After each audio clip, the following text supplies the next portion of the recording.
ये बात साल 2019 की है। उत्तर प्रदेश के जिला गौतम बुद्ध नगर में एक दनकोट जगह लगती है। एक कार के अंदर 3 या 4 बॉडी बिल्डर बैठे हुए थे और इसी बीच में उनकी साइकिल वाले से हल्की सी टक्कर लग जाती है। और जैसे टक्कर लगती है, साइकिल वाले को थोड़ा गुस्सा आ जाता है।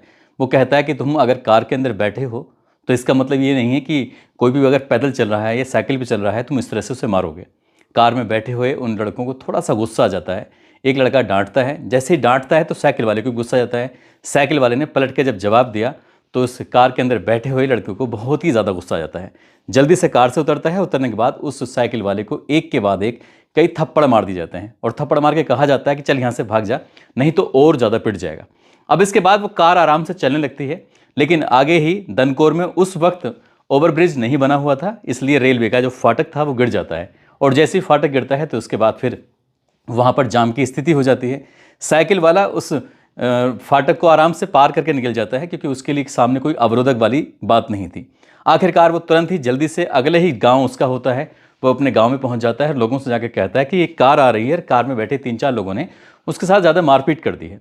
जैसे ही गांव वालों को ये बात पता चलती है, करीब 50-60 लोग पहले ही उस रास्ते पर खड़े हो जाते हैं, क्योंकि कार तो उसी रास्ते से गुजरनी थी। और जैसे ही कार गुजरती है उसको रोक लिया जाता है। रोकने के बाद जो बॉडी बिल्डर बैठे हुए थे उनको तबीयत से पीटा जाता है। हालांकि उनके हाथ पैर टूट जाते हैं, लेकिन जान बच जाती है। ऐसे ही वक्त बीत जाता है और आज की कहानी जो मैं आपको सुनाने जा रहा हूँ, इस कहानी में कुछ ऐसा ही होता है। ना कुछ बात थी और ना कुछ बात पर एक कत्ल हो जाता है। बच्चे भी गिड़गिड़ाते हैं, बीवी भी गिड़गिड़ाती है, लेकिन किसी पर इस बात का कोई असर नहीं हो रहा था। और जितने भी राहगीर थे, भीड़ थी, पब्लिक थी, वो सिर्फ तमाशा देख रही थी।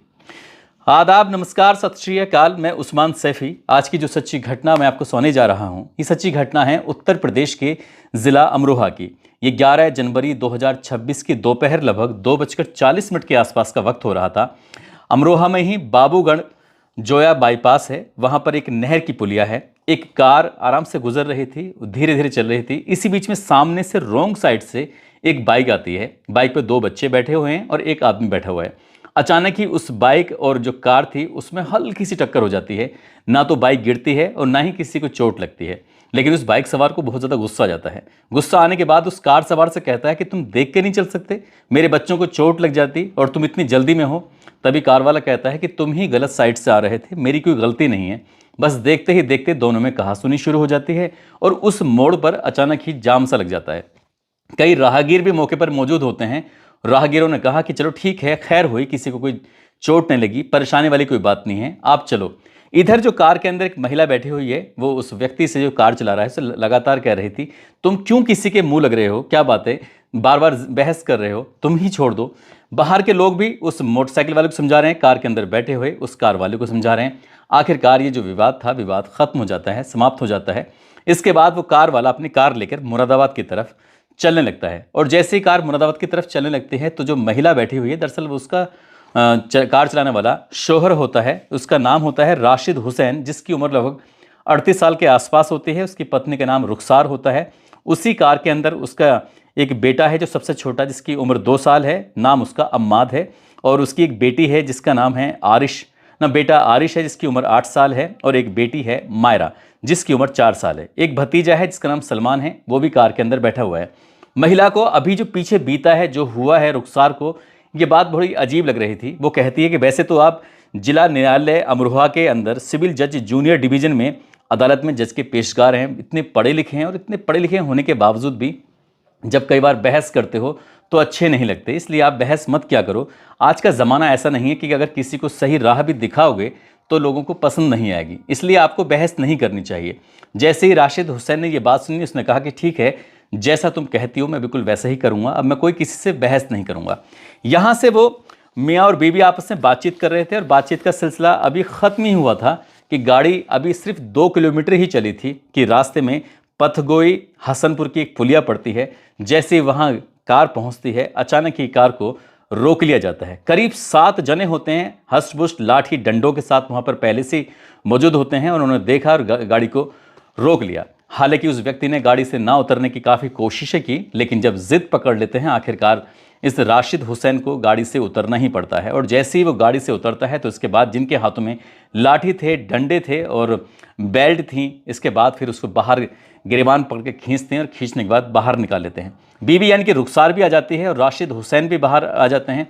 राशिद हुसैन को उन लड़कों ने इतनी बुरी तरह से पीटना शुरू कर दिया कि बीबी गिड़गिड़ाती रही, रोती रही, बिलखती रही। उधर बच्चे भी कार से बाहर निकल आते हैं, बच्चे भी रो रहे थे, गिड़गिड़ा रहे थे, रहम की भीख मांग रहे थे। कहा कि हमसे गलती हो गई, मैं माफ़ कर दो। तमाम जो कोशिश कर सकते थे वो कोशिश कर रहे थे, लेकिन अगले 20 मिनट तक उन लड़कों के कानों पर कोई भी असर नहीं पड़ रहा था जो भी कुछ कह रहे थे, और वो मारना पीटना लगातार इस तरह से चल रहा था। राशिद हुसैन के साथ जब मारपीट हो रही थी तो देखते ही देखते सैकड़ों लोग भी शायद बताए जाते हैं कि इस बीच में इकट्ठे हो जाते हैं, लेकिन किसी ने भी उन मारपीट करने वालों को रोकने की कोशिश नहीं की। और जब वो अधमरा हो जाता है, उस महिला ने रोते रोते गिड़गिड़ाते हुए तमाम अपीलें की, जब कोई उसकी अपील का असर नहीं हो रहा था। हालांकि भीड़ में से ही कुछ लोगों ने हिम्मत जुटाई और हिम्मत जुटाने के बाद उन लड़कों का विरोध करना शुरू कर दिया। जैसे वो विरोध करते हैं, विरोध करने के बाद देखा कि भीड़ भी अब उग्र रूप धारण कर सकती है, भीड़ उन लड़कों को पीट सकती है, तभी मौका पाते हैं और वो लड़के वहां से मौका पाते ही भाग जाते हैं। जैसे भाग जाते हैं उसके बाद राशिद हुसैन जमीन पर पड़ा हुआ था, खून से लथपथ हो चुका था क्योंकि उसको गंभीर चोटें आ चुकी थी। आखिरकार जो राहगीर थे उन्हीं की मदद से उसे नज़दीकी में एक हॉस्पिटल होता है जिसने हॉस्पिटल का नाम होता है G1 24। उस हॉस्पिटल में जब एडमिट कराया जाता है, इलाज शुरू होता है, डॉक्टर साहब कुछ ही देर में जवाब दे देते हैं, कहते हैं कि हम इन्हें बचा नहीं पाए। यानी कि राशिद हुसैन जो कि जज साहब के पेशगार होते हैं, वो उन राहगीरों की मार पिटाई की वजह से, बार बार पीटने की वजह से, लाठी डंडों से, बेल्टों से पीटने की वजह से इनकी मौत हो जाती है। और थोड़ी ही देर में खबर सोशल मीडिया पर बहुत तेज़ी के साथ वायरल हो जाती है और कोई व्यक्ति इसी बीच में पुलिस को फ़ोन कर देता है। और जैसे ही पुलिस को सूचना मिलती है, 112 नंबर की पुलिस, नज़दीकी पुलिस स्टेशन यानी कि डिडोली थाने की पुलिस, साथ ही जो एसएसपी होते हैं अमित कुमार आनंद, और साथ ही जो इलाके के डीएसपी होते हैं सर्किल ऑफिसर अभिषेक यादव, वो भी मौके पर पहुंच जाते हैं सूचना पर और इस पूरे प्रकरण की जांच पड़ताल करना शुरू कर देते हैं। जैसे जांच पड़ताल की जाती है तो पता चलता है कि जो मारने वाले थे, मारने वालों में एक का नाम कलीम होता है, एक का नाम शान होता है, कासिम नाम होता है, नसीम होता है और 3 अज्ञात होते हैं।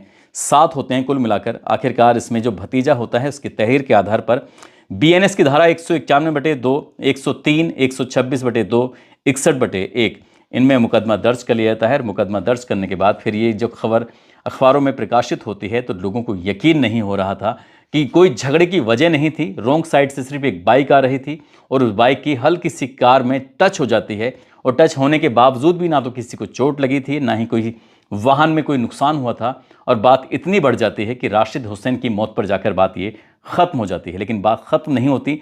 पुलिस जब इस मामले में एफआईआर दर्ज करती है और एफआईआर में गंभीर धाराएं दर्ज की जाती हैं, तो गंभीर धाराएं दर्ज होने के बाद जो 7 लोगों के इसमें नाम हैं, इनकी 4 नामजद हैं और 3 अज्ञात हैं, जब ये पकड़े जाएंगे, पकड़ने के बाद मामला अदालत पहुंचेगा। अदालत पहुंचने के बाद जो धाराएं हैं, संभवतः शायद 20 साल लग जाएंगे, लेकिन ये दाग जो लग चुका है वो कभी शायद एक मर के पूरी ज़िंदगी के लिए उसने तो मामला ख़त्म हो चुका है, लेकिन जिन पर एफआईआर दर्ज हुई है उनकी ज़िंदगी शायद आसानी से इनका पीछा नहीं छोड़ेगी, जो मुसीबत वाली ज़िंदगी आई हुई है।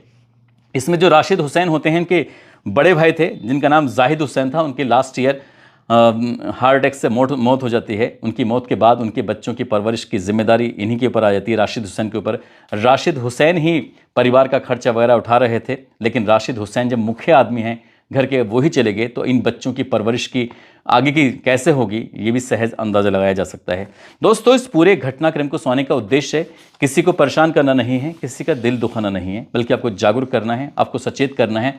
आए दिन इस तरह के वाकया रोड पर होते ही रहते हैं। बहुत छोटे छोटे से गाड़ियां लग जाती हैं, कहीं ना कहीं टच हो जाती है, तो ऐसे में लोगों को आपानीक होना चाहिए, बर्दाश्त करनी चाहिए। और ये जो वाहन होते हैं, अगर इन वाहनों को चोट लग रही है तो वो सिर्फ आपकी चोट को ही बर्दाश्त करने के लिए होते हैं, क्योंकि अगर किसी वाहन में कोई चोट लग जाती है तो इसका मतलब अगर आप पैदल हो चलते या किसी बाइक से चलते तो शायद वो चोट आपको लग सकती थी। अगर वाहन को चोट लग भी जाती है तो इसमें कोई इतना हर्ज वाली बात नहीं है, इतना गुस्सा करने वाली बात नहीं है कि बात किसी की ज़िंदगी और मौत तक बात पहुंच जाए। तो इसलिए ऐसा ख्याल रखें और किसी के साथ ऐसी कोई घटना ना होने दें और ना करें, और अगर ऐसा कोई करता है तो समझाने की कोशिश करें। साथ ही जाते जाते प्रकाश राज सिंह हैं, गजेंद्र सिंह राजपूत हैं, अंकुर कटारिया, मुनीर खान, हर्षित सिंह, दीपांजलि, मोहम्मद साहिल, रामवीर सिंह, गोविंद सिंह, रोशन कुमार, सतीश वर्मा, सुरेश साहू, संगीता देवी, रामचंद्र गौतम, आरती राजन, निर्मल कुमार, बलवंत सिंह, अशोक यादव, आकांक्षा राजपूत, पुष्पा पटेल, बजरंग परमार, प्रीति तिवारी, रोहित कुमार आज़ाद, अंकित हुड्डा, रामदयाल पासवान, इन लोगों ने नाम लेने की अपील की थी। आप सब लोग अपना ख्याल रखें, सुरक्षित रहें। जय हिंद, जय भारत।